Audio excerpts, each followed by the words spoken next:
Over the past decade or so, the nominations and the results of the Ballon d'Or have done enough to raise eyebrows over the integrity of the award and just how much it actually means anymore. Welcome to Halftime Football, where today we'll be exploring the debate of whether the Golden Ball has actually lost its meaning. I think the best place to start when questioning the integrity of the Ballon d'Or would be the voting system itself. The system works as follows. 30 names are nominated by a special team at the France Football Magazine group, and then a jury is elected by selecting one journalist from nearly every FIFA-registered country. Journalists are made to rank a top 5 from the 30 nominated players, and if a journalist puts a player in first, they get 6 points, second gets 4 points, third gets 3, fourth gets 2, and fifth gets 1. Formerly, national team managers and captains were allowed to have a vote for the award, but people realised they just vote for their colleagues or best friends rather than who actually deserve to win the award. That, or they're just incredibly stupid, as we found out when Roy Hodgson voted for Javier Mascherano in 2014. Nowadays, journalists are told to vote against 3 relatively ambiguous metrics: individual and collective performance, talent and fair play,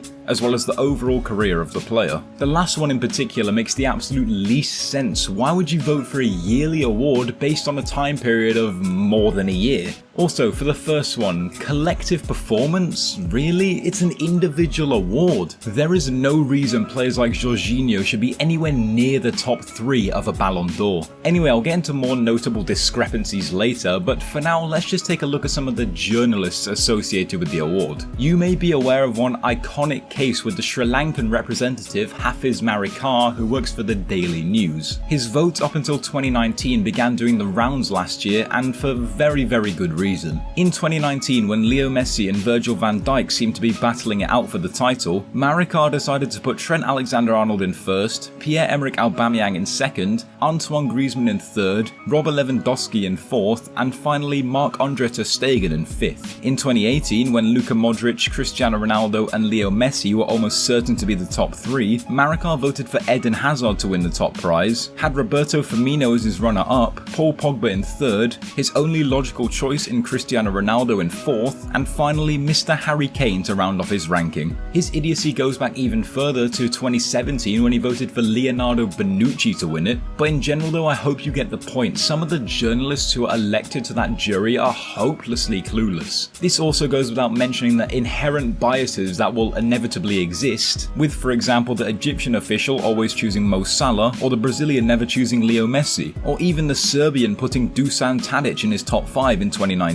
The lack of partiality from the journalists makes the accolade very difficult to take seriously. Then of course there's the ones who make it painfully obvious who they support, like the Bhutan representative Pasang Norbu in 2019 voting a top 5 of Mane, Van Dijk, Salah, Alisson and Firmino, and a quick visit to his Facebook profile reveals a not very well hidden Liverpool logo in the corner of his profile picture. Essentially, the voting system for the Ballon d'Or is a total nightmare, and it needs some serious changes if the award's going to stop its gradual descent into an unserious accolade. And of course, the terrible voting has led to some insane robberies. In modern history, you had Wesley Sneijder get beaten to the title by Leo Messi in 2010, despite the former nearly winning everything he could, as well as Franck Ribéry inexplicably being beaten to the award in 2013 by Cristiano Ronaldo, which was all because FIFA extended the voting deadline when Ribéry was winning, and of course most recently Leo Messi beating Robert Lewandowski in 2021, despite the latter being in the form of his life and being robbed of the award a year prior as they decided to cancel the contest. Then again though, the reason a few of those are considered robberies are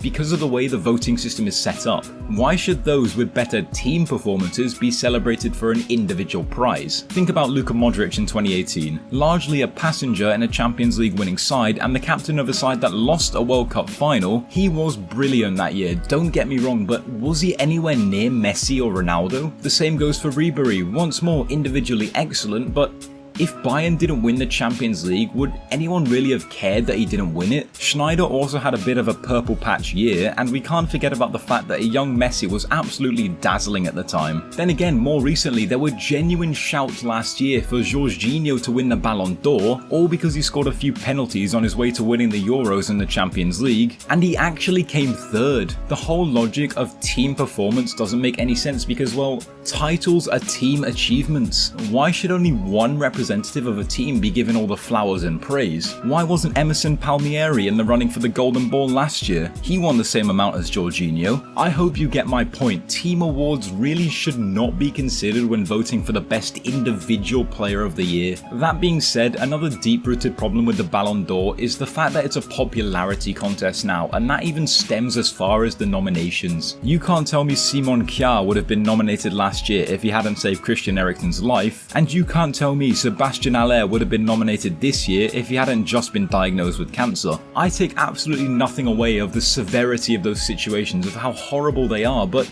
their nominations just feel like PR moves if anything. Then this year as well, you also have players like Phil Foden, Darwin Núñez and Fabinho getting nominated for the prize, and it's just quite sad really. It's almost like the France football editors don't actually watch English football and they just nominate the ones who get the most press about their performances. Anyone in their right minds could have easily told you that Rodri was a better player than Fabinho over the past year. They made a big call by snubbing Leo Messi in the nominations this year, a call which makes sense, but how does that hold any ground when absolutely nonsensical nominations are being made in its place? I'm certain that nominees and winners are selected based purely on PR sometimes. Goalkeepers and defenders, they'll never get their flowers because they're not seen as essential to success no matter how well they play. Even if Manuel Neuer was by far and away the best in 2014 and Virgil van Dijk was a colossus as he dominated the scene in England in 2019. Stats, friends in the media and team awards are what will win you the Ballon d'Or in the modern day. In terms of how to fix that, well, there's only one way for me, and that's to just scrap it. The Ballon d'Or has become more and more pointless ever since FIFA lost the rights to it, and cases of skewed voting and robberies have only increased ever since. The Ballon d'Or has slowly but surely become meaningless due to idiocy behind voting, nominations, and just about everything to do with the process of selecting the winner of the Golden Ball, and there's little to no integrity left about it. Anyway, that's all I have for you today. Thank you very much for watching. Apologies, it's a bit of a shorter video. I made this a bit rushed because